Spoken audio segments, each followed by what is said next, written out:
midst of negativity, a positive sight can be blurred, and the visions that we thought were good seems to let evil occur. Forgiveness for our sinful ways. With mind, body, spirit, and faith, we pray. Amen.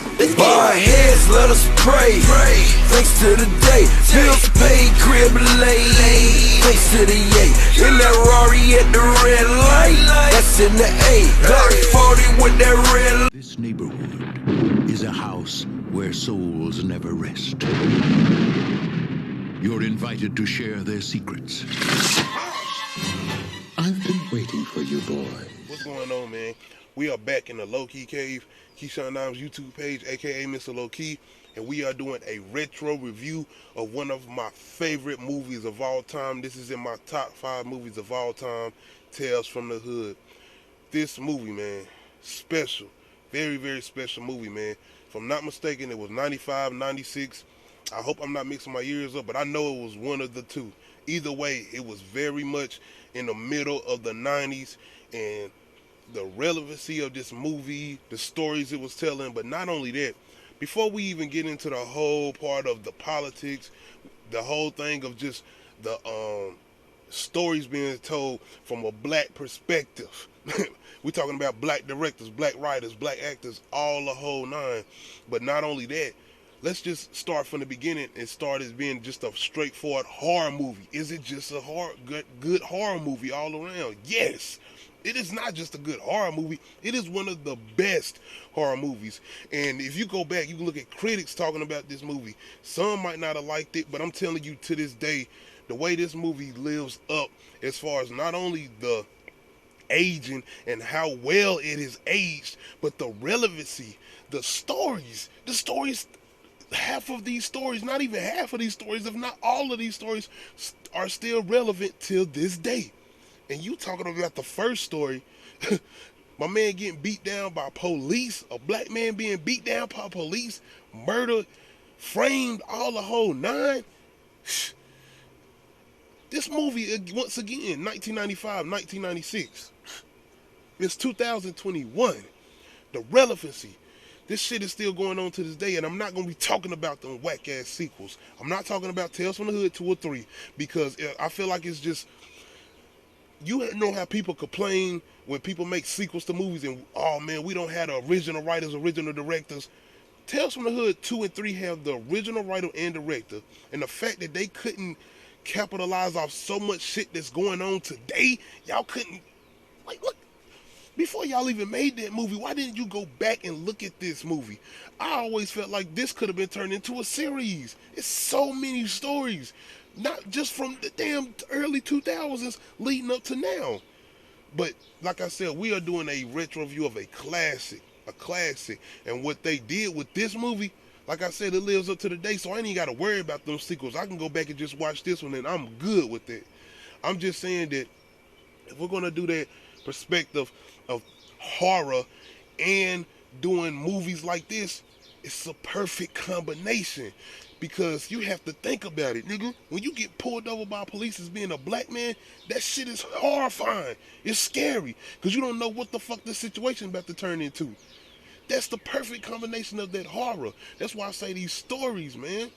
The second story, a child being abused by the stepfather. You coming to school, got to go through this shit, not knowing, man. And I want to say something else about not only with the stories, but the actors. You had people that you brung in. Think about old girl that was in Friday and shit, and she was playing the mother of the kid that's being abused. Think about David Alan Grier coming off in Living Color. This is a comedian. People only know him for comedy, and the way he flipped the script, and you was scared of this nigga. Like, this motherfucker's going in. You gonna make me to look like a monster? David Alan Grier. Oh, you think this shit is funny? Like, bruh. That man, the way he flipped that road, and you just sitting there looking at each story, bro. Each story, man. And even with one of the favorite, if everybody's favorite, bro. Everybody's favorite. Come on now. The dolls. Man. And to me, that story is so relevant today. It's because it's the point of you have so many people coming in with the genre of music people try to steal from us, that have stole from us. It's the same thing with this story. Coming in and taking over that inheritance. You have people that was killed on that plantation. That was a plantation. People that died on that. They flipped that whole story around and made it like poltergeist when you had people that was living on the Indians' burial ground. I love that story, man. And it's to this day. The relevancy of that, man. The whole thing. It's, man, I almost thought, was this? No, it was 4 stories, right? Yeah. It was the cops. It was the abuse to the child.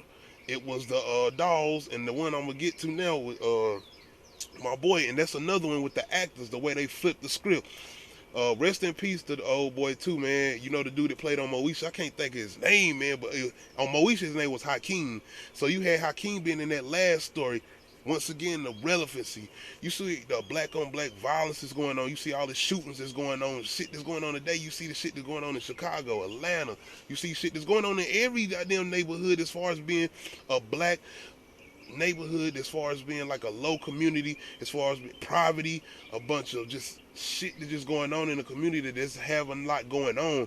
Not a lot of shit for kids, not a lot of activities going on. I can say that shit about my own neighborhood as far as where I'm from, as far as being from states from North Carolina, as far as everything you always hearing about, people getting shot, shootouts and shit like that. There's just so much going on. People have been stuck in the house for so long and now they being able to come outside. And that's why I go back to this story, that last story, man. The relevancy of him being in, like I said, that mixture of horror, because it's horrifying. You watch you sitting there doing all this shit in the streets, killing people that look like you, the relevancy of it, and then him being put in that chair and them putting them glasses on him, them goggles on him, and him sitting there having to look at it, and you hear her, "What's wrong, Jerome? You don't like seeing your own people being killed, but ain't that what you've been doing your whole life?" Like you, man, this movie redefined what it was doing as far as black horror. And it wasn't even black horror, it was just that horror, that shit that you was living on, that you was seeing on the TV, Rodney King being beat down by police, or the shit you wasn't seeing on TV and you was always hearing about black people being mistreated by police and shit like that. Or you always hearing about that the abused child, or the child being misused or whatnot, as far as kids coming out of foster homes or whatnot. And you always got that step parent or whatnot that was not being a good parent to that child, that was beating on them or whatnot. Going to the doll story, you have where you've had all these, what I'm gonna say, places that are being built on Indian burial grounds where people have died on slave plantations. Like, it's so many things going on, man, that you like the relevancy of what this movie had brung and with the stories it was telling and what it was trying to get out. And like I said, the last story where you had the violence of black on black violence, of us killing us, you having more hate for a person that look like you than a person that don't look like you. And that's what I'm saying, man. That's why I love this movie so much. And not only that, it was the whole aspect and the twist ended. These niggas was dead the whole time. It was like the Sixth Sense before the Sixth Sense. It was like, welcome to hell. And you looking at these niggas like, oh shit, these motherfuckers are in hell. They have been dead the whole time. I just don't understand, because when I go back to these sequels to Tales from the Hood, the good storytelling, the good writing with this, like, how did you get this shit so fucking wrong with these sequels? I don't understand it. Why not take your time and try to do something relevant? And like I said, you could have turned this into a series. You telling me you couldn't have shot this to people and people wouldn't have tried to do this? This is a cult classic movie.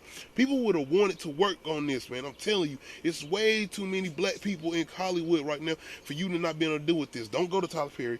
I'm not, Nate, shout out Tyler Perry. I love what he doing, but no, not with this. Madea's Halloween. You should have went to somebody. I would have said a Jordan Peele. Shit, I would have said a 50 Cent. You see what 50 Cent doing with TV and movies and whatnot? It's a ton of people. Ryan Coogler. It's a ton of people that you could have went to. Issa Rae. Spike Lee. He did the first one. Why not go to reach out to him and do some more? Shit, executive producer. I know he might not have had a lot to do with the writing or whatnot. If anything, he might have did a lot with the financial whatnot. But either way, man, it's a lot you could have done with this as far as bringing it into the newer generation. The stories you could have done with this, man. But like I said, I feel like even the newer generation could just go back and watch the older one, man.